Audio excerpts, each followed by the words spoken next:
Hi guys, Claudia Boleyn here. So today we're doing a news roundup. This is some pre-coronation magazines. So these are the ones that I haven't gone over before, which were kind of in the week or 2 week period before the coronation. So I think it's pretty cool actually that we're looking back at them rather than, doing this at the time, because we can see were our predictions right? Like, how are they trying to frame it? How is this PR working? There are a couple of articles that I've got here, which I'm not going to go into a lot of detail on. You'll still see them here, but we're going to go through like paragraph by paragraph in another video. There are two in particular that I feel like need to be gone through. But without further ado, let's begin. So, Heat magazine. We've got Meghan and Kate on the cover. Meghan warns Kate, keep away from him. Duchess fears sister-in-law will target vulnerable Harry. So we know they've been going with the narrative that Meghan is the big bad witch that has ensnared the White Prince because racists just can't understand, and sexists also, why he would have chosen an outspoken woman of colour to be his wife. We've got the familiar pictures of Meghan kind of going into battle, kind of looking downwards, and they've got Kate in a moment of anger, and you don't often see Kate angry on these magazines because usually they're putting her into that kind of peacekeeper, successor to the Queen role. Like, you would never have seen pictures of Elizabeth being printed, where they've caught her at a moment where she looks a little bit angry. It just wasn't the done thing. But the kind of modern way that I can see them using elements of the former Queen's PR. I sometimes forget she's not the Queen still, like she's been the Queen all my life, so it's odd to say the King now. But it seems like with Kate, they want the blank canvas. They want her to kind of follow that idea of, don't complain, don't explain, don't really give much, don't say anything off your own back, don't make any waves, because it's much easier for people to project things onto her. She's essentially, and I'm not getting at her as a person, but the way they use her image is like she is a blank canvas, like a Barbie doll, right? They can use her however they want. People can make up their own minds because she's giving them this kind of blank canvas. And it's really interesting, isn't it, that there are so many different roles for Kate that the media use depending on whatever's necessary, and yet it is Meghan they accuse of rebranding all the time. And I'm not even saying that Kate is necessarily, I'm sure she doesn't wish to be photographed on the front of this making a face that looks kind of angry, although it is a pro-Kate piece. But they're trying to satisfy everyone, and this is why I think the whole thing is going to collapse, because some people want, in this modern age, they want their women to be a little bit feisty. They still want them to be traditional gender roles, but a little bit feisty. So that's why you'll occasionally get Kate doing this. But it's interesting that they only really tend to show her angry. I said this in my Kate the Mother video, is when it's to do with her children or her family. So it's still very much tying into gender roles. You'll notice that whenever they show Meghan angry, it's usually presented as a sort of petty anger, like anger that somebody else has got the spotlight, a sort of envy, like a sort of spiteful thing. And when you think about it, Meghan's actually got a lot more reason to be angry about a lot of injustices which have happened. But her anger is kind of downplayed, and it's part of the gaslighting, right? And it's part of the racist system, because they want to make you think that this is somebody who gets into petty feuds. This is somebody that is always getting into arguments with people, and that she loves it, that she's spiteful, that she's jealous. In this instance, it's kind of implied that even Kate, even our gentle Kate, has had enough of her. That's how bad she is. And it's desensitizing you to these fake images of Meghan being angry, or making fake reasons for her to be angry, so that when she brings up valid problems like the loss of consent when you're being chased by paparazzi and how wrong that is, and the racism she's faced, it's easier for people to go, oh, there she goes again, another one of her petty feuds. Like, all of it's connected, it's all connected. Right, also the language here. Meghan warns Kate, keep away from him. So she is being portrayed as the controlling spouse, right? It's really sexist. Also, Duchess fears sister-in-law will target vulnerable Harry. Some interesting words here are fears. So we've got the idea of this spiteful, petty villain character who is very insecure and is trying to control Harry, and she fears the power of good Queen Kate, right? She fears that. Now, it's interesting as well that fears she will target vulnerable Harry. That's interesting, target being used in the context of Kate, because usually they try and keep her away from the kind of power move stuff, unless they're trying to rebrand her as a girl boss. They've done that a couple of times. But the idea that Harry's vulnerable, and the very idea that Meghan's thinking about, targeting a vulnerable person, to me, it's implying that that was how she snared him in the first place, right? That's what they want you to think. They kind of want you to think that Meghan thinks this way. You know, it's Meghan who's thinking this awful stuff. Kate's not thinking any of that. She's just trying to be a peacekeeper, and, you know, she just wants everything to be lovely. But this is how Meghan does it. She preys on people's vulnerabilities. Okay, so in the magazine, they've got a rare picture of Kate looking angry.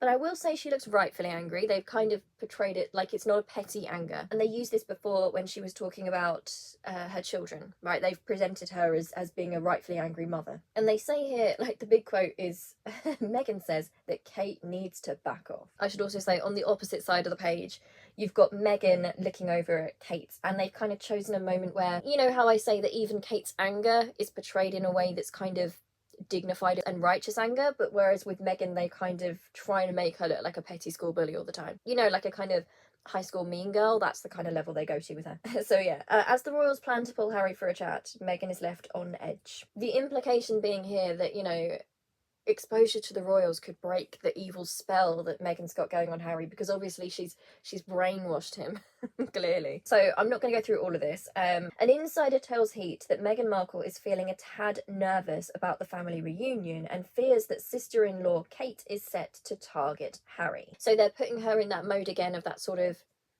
paranoid, controlling person who has to be in control of everything and is fearful of other people trying to control others. They're making her seem really Machiavellian. Okay, so they talk about how Meghan was going to stay home and Harry's going to go to the coronation. But while Meghan's happy to avoid any awkward run-ins with the in-laws, our insider says Harry's family reunion has the former Suits actress on edge. Meghan isn't afraid of the royals collectively, reveals our insider. She trusts Harry to report back on everything that's said, even if it's hard for her to hear. What she's worried about is certain people, particularly Kate, pulling on his heartstrings and exploiting any guilt he may feel. That won't be hard as Harry is feeling terrible. And actually it says that's won't be hard as Harry is feeling terrible. Someone did not proofread that. Okay, so what we've got here is Meghan is happy to avoid any awkward run-ins with the in-laws. So this is invalidating. They're making it into, what you're going to see a lot here is trying to make it into this feud that Meghan has started. They're turning it into awkward run-ins, right? Which again makes her come across like a petty coward, because it's like they're like, oh, it's just, you know, everyone has some difficulties with their in-laws, you know, what's she making a big deal about? They don't want to talk about the fact, the very, very serious issues that caused this rift, which was racism and a lack of protection, and most of all the tabloid press, right? And the complicity that it seems like the royals have got with the tabloid press. So the idea that Harry having a family reunion is putting her on edge. So this notion that Harry's got this embracing, warm family who will embrace him back, and Meghan is frightened that in the face of all that healthy, not dysfunctional love they've got going over there, that Harry will be brought back to the side of the light. It's also worth saying how ridiculous this is, because Harry has time and time again tried for reconciliation. We keep getting told it's William that's really angry, you know, all different sorts of stories coming there, but of course we've got to believe that there's no problem over there. Oh no, you know, without Meghan present there is hope. I don't know, it's interesting, the idea that, you know, Meghan isn't afraid of the royals collectively. I suppose there are a couple of readings you can have on that. I think it's almost meant to make her sound petty again, like, you know, oh, she's not afraid of them collectively. She says she's not afraid of them collectively. It's like they at the same time they want her to be afraid. I feel like they want her to fear the power of the royal family and the power of Britain and what we could do to her. But also they kind of want to undermine her as well, because when they speak about how the power of the system has been used against them, it's like they want to say, but actually Meghan's not even afraid, you know, there's nothing even to be scared of. It's like this kind of double sort of dismissal going on. It's like, you know, those games where you can choose your own path, you know, those games where you choose your own option and then you get a different ending. It's like, however you want to characterize Meghan in a negative way or this situation, there are so many options for you, and you'll find multiple conflicting options in the same articles. There's something for everyone. There's something for every Meghan hater out there. It says here that she trusts Harry to report back on everything that's said. So again, it's presenting her as controlling and sly, and, you know, the idea of reporting back makes it sound really sinister. You know, I imagine in reality, as a couple, you'll probably speak about it, like, how did it go? Has there been any sort of change? You know, was I brought up? Like, were you okay? That sounds quite normal. But they talk about it like she's sending out like a spy. Right? Like she's sending out her secret police. But what she's worried about is certain people, particularly Kate, pulling on his heartstrings. So again, Kate is, you know, the good queen here, and she's capable with her love.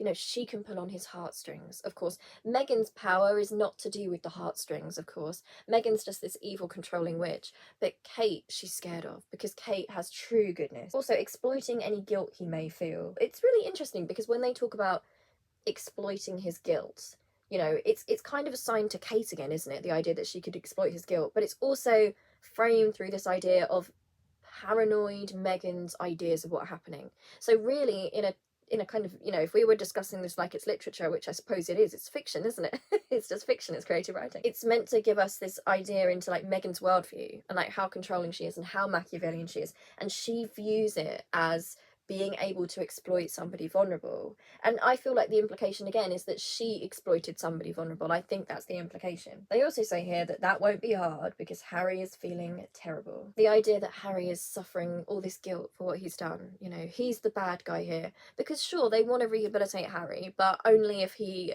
acts like he was to blame. Right? He's the victim here. It also says tensions came to a head in 2020 after the Sussexes stepped down as senior royals before going on to heavily criticise the monarchy in a series of interviews, and Harry slamming his family members in memoir Spare. Missing some important context here. They're making it sound like, well, they simply stepped down and then they went on to just destroy the royals, heavily criticise them. They were slamming the royals. That's leaving some very vital information out of the picture, isn't it? Now here they say, with sister-in-law Kate leading the peace talks, this is what an insider says, Harry and Kate have been in contact for a while now. Although it's not something Meghan tries to block, it does cause her concern. Kate can be so charming and persuasive, and Harry really looks up to her. So a couple of things here. Sister-in-law Kate leading the peace talks. Good Queen Kate, you know, I've said they've been sowing the seeds for that for quite a long time. The idea that Harry and Kate being in contact for a while now. And something I've noticed is that a lot of racist white women do this thing where they have this fantasy in their mind because they can't understand the fact that Harry is attracted to and loves Meghan, you know, a person who is biracial, that in their minds they've constructed this secret, like, dream scenario that really he likes Kate more. You know, and it is really weird, and actually it's quite revealing because a lot of these people who go along with that idea and they don't like Meghan, I feel like it's a bit rough on William, and I don't often feel a lot of sympathy for William, but in that dream scenario, the object of affection to be won is Harry, right? It's like William's not that person to them. You know what I mean? If I was him, I'd feel a little bit frustrated about that. Harry is the one that, you know, the white women want to think that, sure, he's been led astray by this awful woman of colour, but deep down in his heart, it's always been Kate Middleton, of course, because she is the pinnacle of, you know, white femininity and gender roles, isn't she? You know, that little bit as well. They've been in contact for a while now, those two. Interesting that. Okay. Although it's not something Meghan tries to block, so the implication is that she could. You know, it's in her character to try to block things, but she doesn't. They also say Kate can be so charming and persuasive, and Harry really looks up to her, which is so interesting because, you know, these qualities they put onto Kate, which is a sort of, you know, being charming and persuasive. If it was Meghan, they would present it as manipulative and scheming. And this is again why we get these double standards and where we see the racism, and it's hard because you can't prove it. You know, they're not openly saying slurs. It's just so interesting that when it's a woman of colour, it's automatically manipulative, scheming, domineering, isn't it? It then says, for years, Prince Harry seemed a happy third when it came to William and Kate. And it says how he often, like, partnered with them. And we know that he did that. You know, he talks about that in the book. But in a system like this is what they are, I want to say not understanding, but I feel like they do understand. They're just misrepresenting it. In a system like the one Harry was in, it was always going to be okay. They were going to be more friendly to him when he was playing second fiddle, right? When he was the backup act. The problem came when he found his own partner, and basically jealousies kind of got into it. They really want to get Harry back as the third wheel. And again, it must be frustrating for William because it looks like that little PR campaign kind of needs some fun in it, right? Someone who's going to give that kind of PR boost to them. And again, it also feels a bit undermining as well, you know, oh, he seemed happy, and you know, he seemed so happy then, and we all thought he was so happy, and now he's saying he wasn't happy. To me, the implication is that, oh, but Meghan's convinced him, you know, he was really happy before, but now, you know, he's looking back at it all, and Meghan's made him think it was all so horrible, even though we saw him smiling. I mean, yeah, in systems like that, they'll be fine to you. I mean, it won't be great. The system always seems to have been quite dysfunctional and abusive, honestly, like really dysfunctional family dynamics there. But as long as you're in line and you know your place, that's all right. You know, it won't be great, but it won't be hell. You know, it's offering him, even now, the tabloids are still offering him, look, go back into that subservient role and we'll lay off you, we'll give you the redemption arc, you know, put aside your wants and needs and your happiness, literally leave your wife that you love and leave your 2 children, and you can have a redemption arc, and you know, you can be happy enough, right, being the spare all your life. It says the Duchess of Sussex is well aware of Kate's intentions to repair the rift between Harry and William, and Meghan's growing increasingly concerned about where it's all headed and just wants Kate to keep away from Harry. Again, it's that racist white woman dream, right? It's like, oh, Kate's a threat. Kate's a threat to the marriage, and Meghan's thinking, oh, I want to keep Harry away from that. In recent weeks, the couple, who are preparing to celebrate their 5th wedding anniversary this month, have put on a united front. And again, that's interesting, have put on a united front. It's almost like they're acting it. Everything they do is so staged. They have to pretend to be united. They then refer to their display of unity coming amid recent reports that the pair are facing some challenges.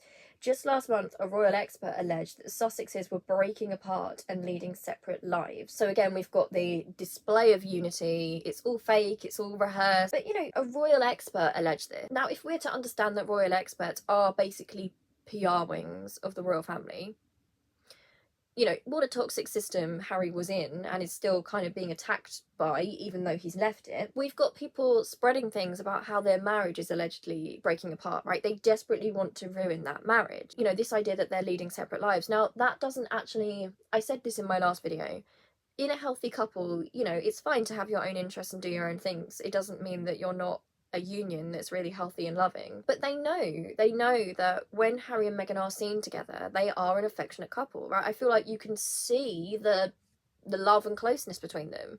So they have to keep saying to you, basically to prepare you for that, essentially. And I'm going to be honest, you might be looking at them as a couple and looking at William and Kate as a couple. And again, I'm only talking about like the personas we see. We don't know inside their relationships at all. But you might be fooled as to thinking that, you know, one couple's closer than the other couple, maybe.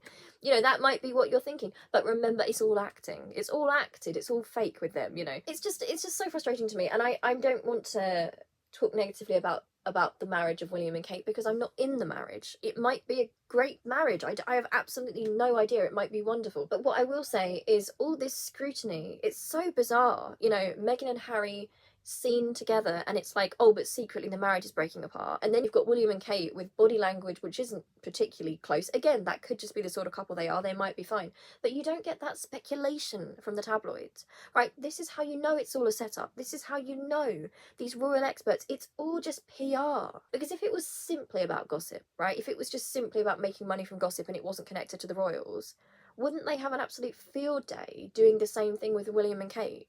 Right, they would. They then talk about Meghan feeling worried about just how vulnerable her husband will be while back inside the palace walls. It stands to reason that Harry will be extremely grateful towards anyone who's kind and welcoming towards him when he's in the UK, they reveal. Now, this is kind of funny because we're coming at this from a point in the future when the coronation hadn't happened. The coronation hadn't happened for them yet. They thought that Harry was going to turn up, playing his part, that he was repentant, that he felt so full of guilt and he was so sad to be shunned, and he'd be begging them for scraps. He'd be begging to be forgiven. What actually happened on the day is that Harry looked like the only person there that was actually alive. You know, he had life in him, he had dignity to him. He wasn't this sort of creature they wanted him to be. They wanted him to be a lost little boy, not knowing where to go and having to be directed. And I'm pretty sure they would have loved that. They desperately wanted for Harry to be, you know, grateful, like, oh, thank you, I've done such wrong, but thank you for your kindness towards me and in letting me be here. That's not what happened. That must have made them so angry. Meghan's under no illusions as far as the power and influence the monarchy has in the UK. Like, why even say that? That's so... It sounds like a threat when you read it like that, right? Harry's vulnerable and Meghan is worried that certain members of the firm might seek to capitalise on this. And again, I feel like I'm repeating myself, but again, it's simultaneously giving a threat, right? It's satisfying people who want to think, yes, they're going to get him back. They're going to turn him against her because that's what they want. But it's also trying to present it as Meghan's worldview. So for some people who would find that unpalatable, some people who like their royals to be above the drama, those sort of monarchists can read this as thinking, oh, that's just Meghan's paranoia. And while Meghan's happy for the family to engage in polite chat, we're told that any attempts at building bridges without her there will be unacceptable. Oh, Meghan's happy for them to engage in polite chat. It's like she has to give them their permission. And you know that people reading this are going to be going, oh, she's got some nerve, hasn't she? Telling them what to do, telling him he can have polite chat. It also says, our insider says that any conversations going over old ground that involve Meghan will need to be had with her presence, not when she's 6,000 miles away and out of the loop. And it's weird that they ended on that, because that sounds reasonable to me. Like, just common sense wise, I feel like Meghan and Harry and those kids are a family, and they are part of the royal family, right? It's just weird anyway, this idea that, oh, she doesn't want them talking about her and resolving it without her there. Well, yeah, because how can it be resolved without acknowledging the fact, this is part of the problem, that Meghan is Harry's wife? Archie and Lily are Harry and Meghan's children. Like, it wouldn't make sense anyway, would it? They're trying to make out that, oh, Meghan's causing all these problems, and, they'd all get along just fine, but Meghan won't allow it. She's not going, so they can't sort it out without her permission to sort it out. As if she'd arrived. As if she'd gone, the royals would have immediately gone and said, oh, let's talk and make this better. We're so sorry for our part, Meghan. Like, how can we make this more comfortable for you? Sure. It's Meghan that stopped that happening. Sure. Okay, we've got closer, sweet revenge. Meghan tells Harry, I don't need you now. They've chosen a picture where she looks like she's scheming. And of course what they want to imply is that she's, narcissistic, and she's a user, and she's now discarding him now she's done with it. It flies in the face of reality and the facts, which is that they've just celebrated, at this time they hadn't yet, they were about to celebrate their 5th wedding anniversary. She tells Harry, I don't need you now. Also, even the word secret revenge, they're both the word choice, secret, implies that she's sly and manipulative, and, and she's keeping it under wraps. She's got him on a very, very short leash. She is underhand. Now, also, like, it's, again, flies in the face of reality. Like, it's not... Part of the problem that Harry and Meghan have said is that when they have something to say, they will say it, right? From their mouths or from their spokespeople. Their issue is, partly, that the palace seems to be, the different factions seem to be colluding with the press and going, oh, it's just a palace source or a royal expert or something. This whole notion of her being the secret manipulator is just, it doesn't even work.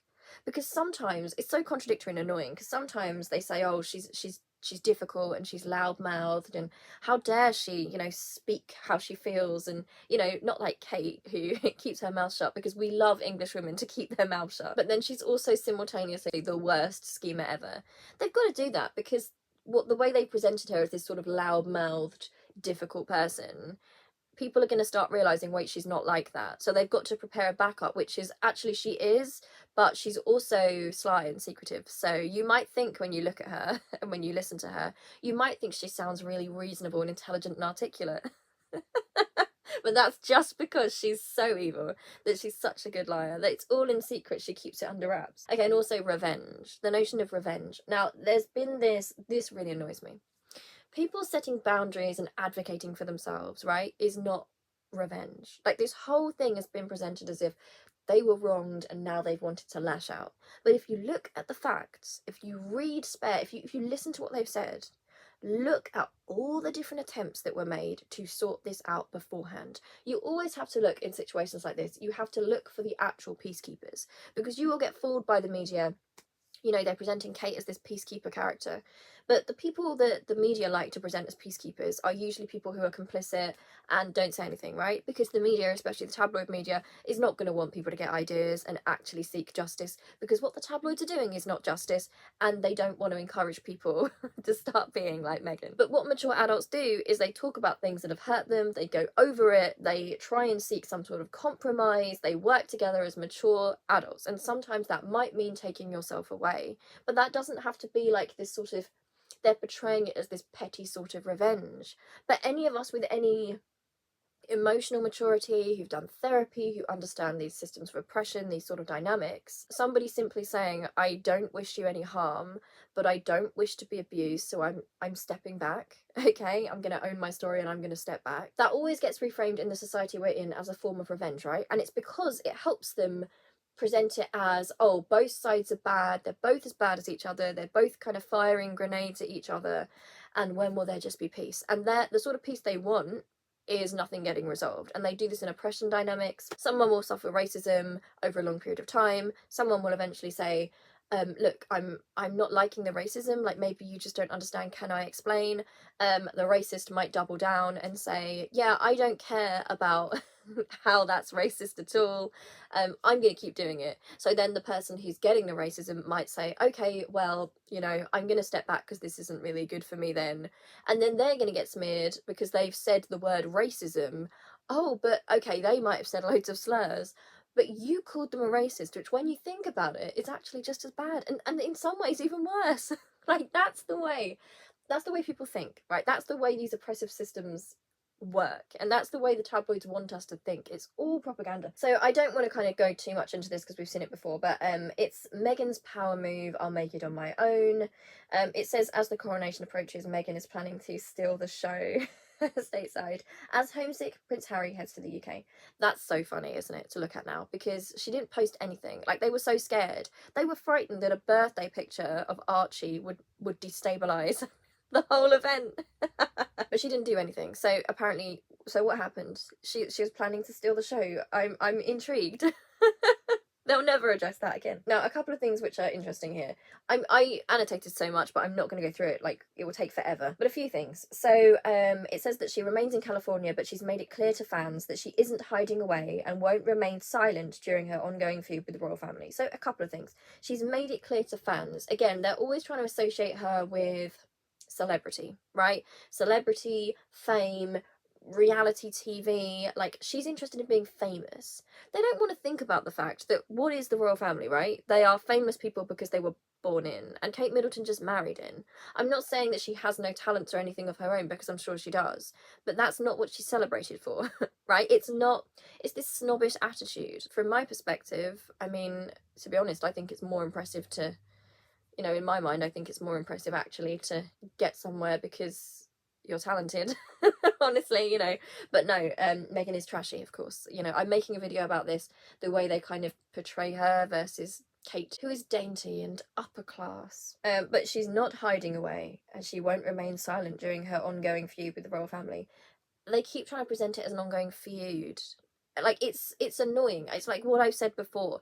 They want to present it as this kind of back and forth. Of course, also they want to present it as if the royal family are long suffering. You know, it is actually kind of funny, isn't it, how they've managed to kind of brainwash the public into acting like the in-law from hell is Meghan, rather than thinking about Meghan and her experiences. It is Meghan who seems to have experienced the kind of in-law situation from hell, right? But oh no, Meghan's the difficult one. But it is not an ongoing feud, right? Somebody advocating for themselves is not a feud. And part of the reason they want desperately for it to be that, they try and make everything Meghan does about that, because they're so angry at the fact that she's getting on with her life and she has other skills and other talents. So what we've got here is they've used the picture of her. Meghan has shown off a new look. And I know I made a video about this, but you know, they've gone, I don't even know. She straightened her hair. It's a revenge plot, apparently. It says here that Meghan's glossy new look, which she flaunted at a basketball game. Like, why can't we just let women live, you know? A woman goes out in public and she's straightened her hair, she's flaunting it for the world to see. Like, what secret messages is she trying to convey? Like, I guarantee you, Meghan doesn't need to convey secret messages. She's an articulate person. And they then say, comparing the look to the likes of Hollywood royalty Gwyneth Paltrow and Kim Kardashian, fashionistas described Meghan's glow-up as a polished power move.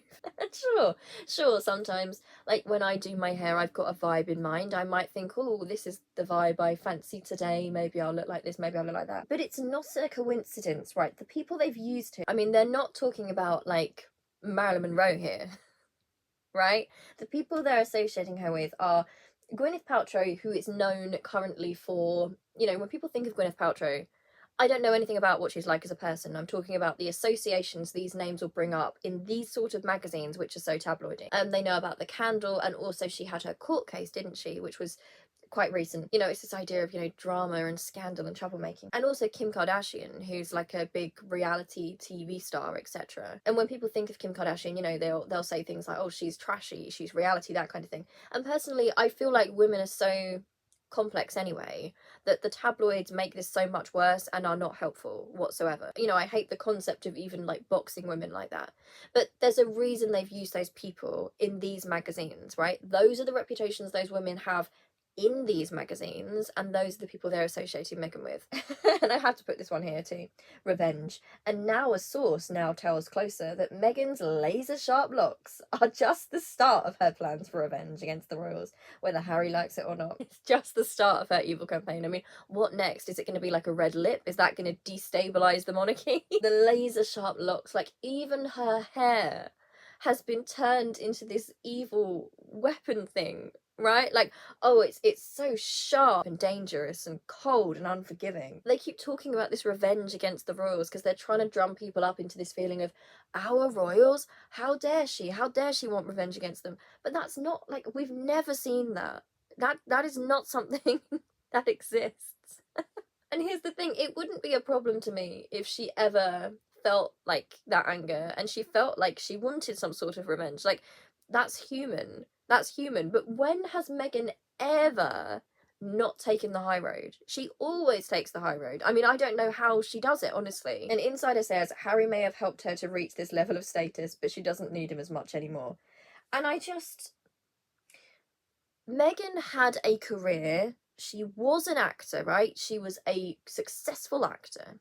She'd done activism work, she'd done speaking work, she had her lifestyle blog, like she had an established identity before she married into that family. And then once she got into that family, they tried to make her smaller and smaller and smaller, and they tried to take away her voice. But they are presenting her as if she's some gold digger character that, you know, desperately wanted to make herself famous. And so she went after Harry and became famous. Now, of course, again, this isn't based in any sort of reality because she was already. Sorry, like I get angry about this. Do they think that Meghan wanted the situation she's in now? Really, they think that she wanted that situation because she's being, you know, hounded and abused and harassed, and her mental health has really suffered. She was already famous, right? She was already famous.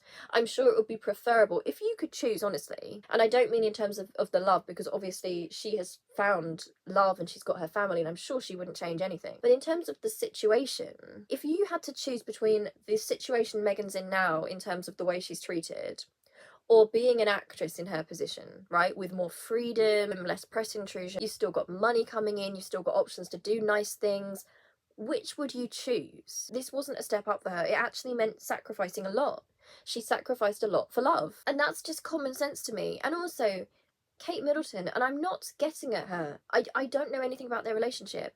But how can they say that? How can they possibly act like, you know, she's only got to this level of status because of Harry and she used him to get the status, when Kate Middleton came out of nowhere, had never been in the public eye before, and is now going to be the next queen? And I'm not even saying it's appropriate to say that about her, but you can't tell me there's not some sort of contract, because why are these magazines not doing that about Kate Middleton? Meghan was established. And let's not forget that when William and Kate found out, they loved Suits, right? They loved the show. When they found out that Harry was dating her, they were kind of amazed. You know, they were like, wow, that's really amazing. And let's not pretend, you know, the kind of twisting of this. They're now making out like she was a nobody and she got with Harry and she became somebody, and now she's done with him, she's discarding him.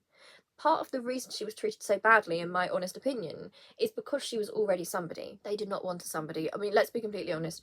They would have wanted Harry to get with a white, blonde English girl who did not outshine Kate and knew her place. Meghan was always her own woman. Like, when she got there, she was her own woman. They can try and reframe it all they like, but part of the abuse she got and part of why it didn't work was because she was that person. You know, she already was someone. It then says it will be all about her from now on. Meghan has proved she's done with the drama with the royals, but now wants to make it on her own. For her, it's the best revenge after living in the shadows of the royals for so long. And even though they're framing this really badly, I mean, that's kind of fine, right? Like, let's put aside the fact they're acting like it's drama, like, oh, petty drama. It's not petty drama. She didn't have protection. She was basically she fled the country, essentially, right? Because people were being made to despise her and she was in actual danger. But I mean, there's nothing bad or sinister.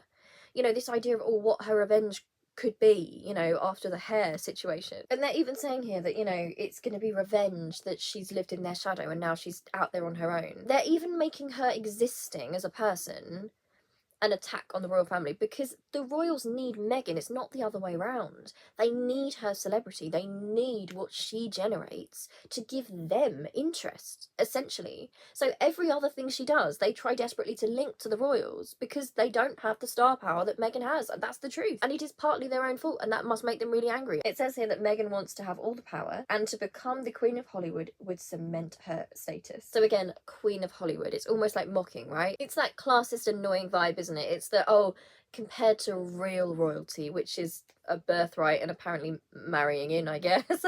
I don't know. What's Meghan done differently to Kate in terms of marrying in? But of course, she's not real royalty. You know, she wants to be Queen of Hollywood royalty, whatever that is. That's cheap and nasty and trashy, of course. They also talk about her planning to venture into politics. I have never seen her say she wants to venture into politics. You know, I don't know. They talk about her being signed with a new agency. And then they say, meanwhile, Harry is set to reunite with his family for the first time following the release of his bombshell memoir, Spare. And again, bombshell, of course. Harry's making all the attacks here, you know, nothing was wrong. It was all completely fine.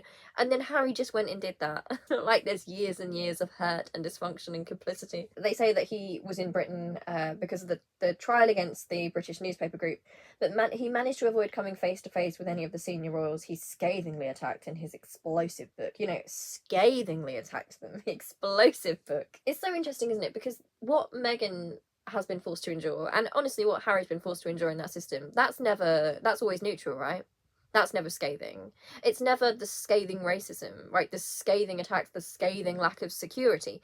All that stuff is neutral. If the royal family or the firm do anything, it's neutral and good. I mean, quite literally, I was going to say this as a sort of metaphor, but it actually happened.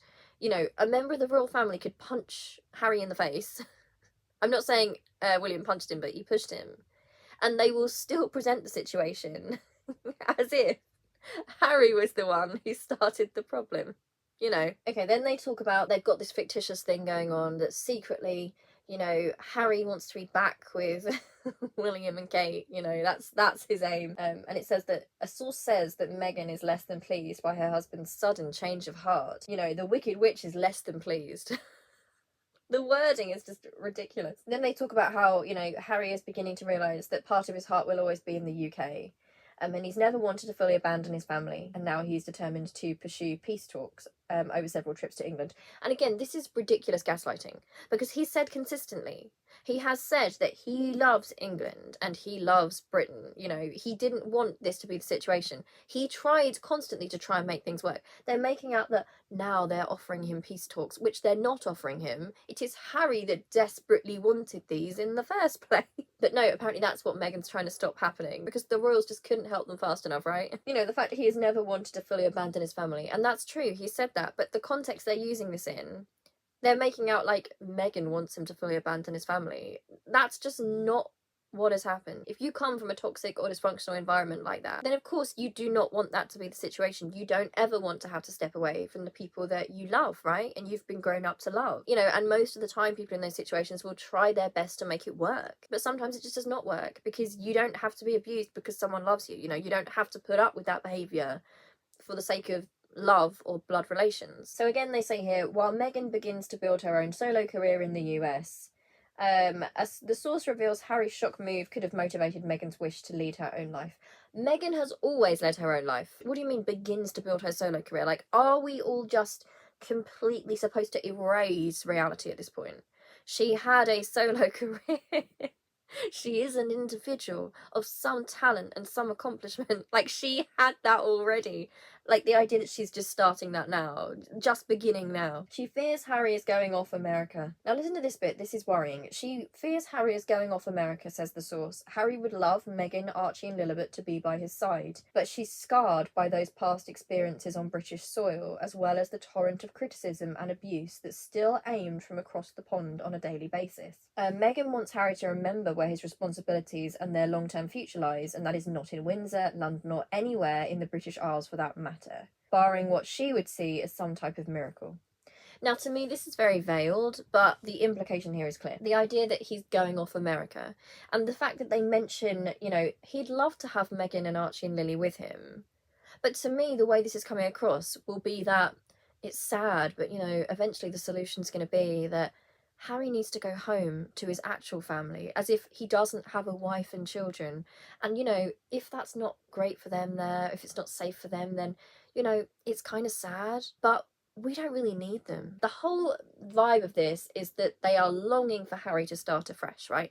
They are not talking about the idea of the peace talks ending up with the whole family being safe again, because if that was the case, then these people would be advocating for that family to have appropriate security, which they're not. They want Harry back without his wife and children.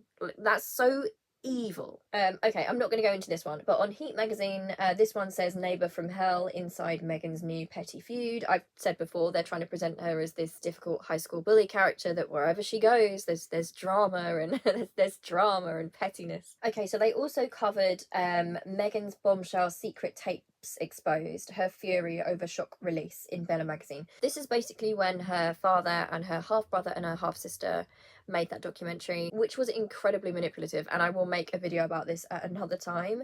But I think a father who behaves in that manner is not worthy of the name, and it's just solidified, and it should do to rational people, why he should not have a part in their lives. He's talking about how he's meant to have a right to those grandchildren. Really? Like, no, being a blood relation does not entitle you to that relationship. You know, he is essentially part of the tormenting of his daughter. He's worked with the people who are abusing her regularly. Like, he has lost all right, in my view, to even call himself a father. So they've got fury over Meghan's secret tapes, but then in the picture they've got her looking kind of smug. You know, they don't actually want to show her looking hurt. I don't think it's possible for them to actually show a genuine picture of Meghan looking human and sad, because they don't want us to think of her as human.